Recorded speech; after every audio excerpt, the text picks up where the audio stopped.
Assalamualaikum warahmatullahi wabarakatuh. Apa kabar teman-teman, rekan-rekan, sobat-sobat, serta kawan-kawanku semua? Semoga kabar baik hari ini beserta kita semuanya ya.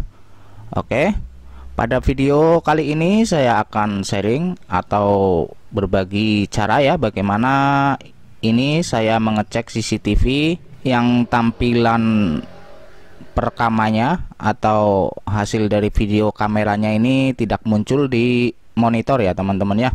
Dan di sini saya melakukan pengecekan ya. Untuk digital video recordernya ini masih bagus ya, atau DVR-nya ini. Tapi di sini saya cek di power supply ini ternyata mati ya teman-teman ya. Maka di sini saya membongkar power supply-nya ini ya teman-teman ya. Dan ternyata kerusakannya ini cukup lumayan parah ya, sampai sekringnya ini putus dan elko-nya ini pecah ya teman-teman ya.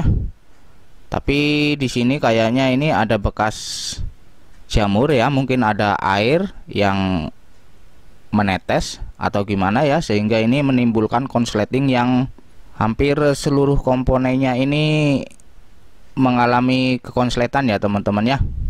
Dan saya di sini akan memeriksanya ya dan mengukurnya. Mudah-mudahan ini kerusakannya tidak terlalu parah ya teman-teman ya. Barangkali hanya kerusakan kecil saja ya. Jadi kita bisa langsung menggantinya ya teman-teman ya. Dan ternyata setelah di sini melakukan pengukuran seperti ini ya, untuk di bagian IC-nya ini ternyata banyak sekali yang konsletnya ya. Nah, ini untuk MOSFET-nya ini sudah error, dan hampir semua komponen yang terpasang di sini mengalami error ya, atau arus balik ya teman-teman ya. Maka di sini saya tidak akan melanjutkan menyervisnya ya, karena ini kerusakannya sudah sangat parah, dan hanya mencoba mengganti elko-nya saja ini, tapi ternyata hasilnya tidak maksimal ya, tidak bisa dipakai ya, masih tetap mati kondisinya ini power supply-nya ya. Dan di sini saya pastinya melakukan gerakan cepat ya, untuk supaya CCTV itu bisa normal dan berfungsi kembali. Dan di sini saya menggunakan teknik yang semua orang juga bisa ya teman-teman ya, yaitu dengan cara menggunakan teknik lem garu ya, kalau di sini orang sebut ya, karena yang lama ini dilempar, diganti power supply-nya ini menggunakan power supply yang baru ya. Dan di sini saya akan mulai melakukan pemasangan ya. Untuk power supply yang rusak parah ini saya sudah tidak bisa lagi ngebenerinya ya, karena sudah parah.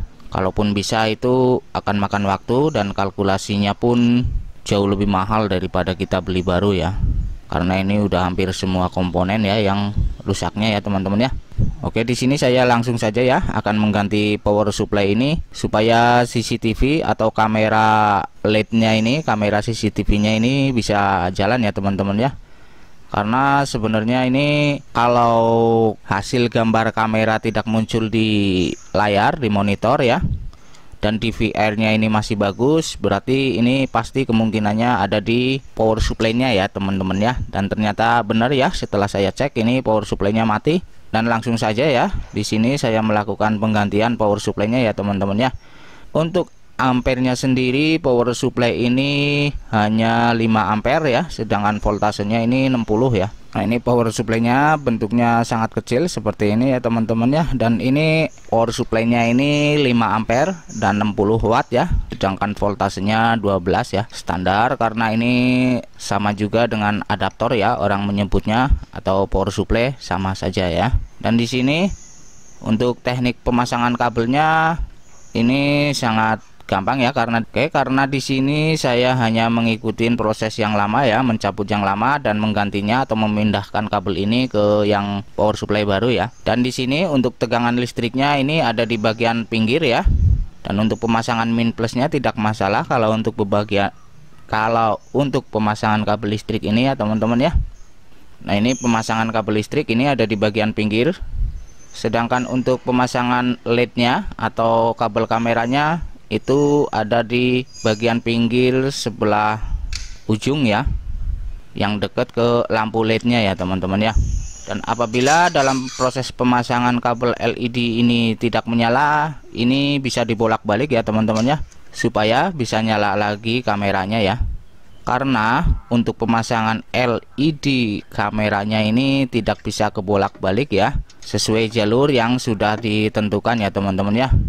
Karena kalau kebalik sama saja ini tidak akan menyala kameranya ya. Tapi di sini kalaupun kebalik tidak menjadi masalah ya, tinggal kita balikan saja ya kabelnya ya teman-teman ya. Oke, seperti ini pemasangannya ya teman-teman ya, karena ini tempatnya sangat tersembunyi ya dan sulit, ini di bawah kolom. Tapi pada dasarnya atau pada intinya seperti ini ya. Sedangkan untuk yang di tengah ini adalah groundingnya ya, jadi tidak diisi dengan sambungan kabel, jadi dikosongkan saja ya untuk yang bagian tengahnya ini ya teman-teman ya. Dan ini sudah menyala lampu indikator dari power supply-nya ya.